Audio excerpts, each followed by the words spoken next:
There's a saying in the neuroscience nerd world that what fires together wires together. That means that when we experience certain stimuli that bring about the same thought, we create basically thought habits or patterns in our mind, a la Pavlov and his dog. That is, if someone rings a bell and feeds you every time you hear it, soon enough you too shall be salivating when the bell tolls. We can also call this a neural map made up of neural grooves in our brain.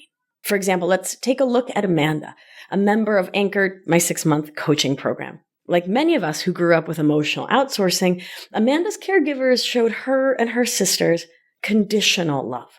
Approval, validation, praise, and care felt very much tied to markers like grades or gold stars or achievement or being the good girl or good boy. The thoughts they heard and learned and that got mapped into them might sound like, I'm only safe if I'm perfect. Or, I'm only worthy of love if people are pleased with me. And remember, those are subconscious thoughts. Most of us aren't walking around thinking that, right?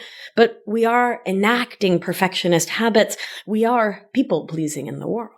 And so when your safety, your worth, your value is tied to these external experiences of you, emotional outsourcing, they can lead a person to never feel fully safe being themselves because they learn to perform their lovability as a child. And there's a thought that ties their safety to what others think about them.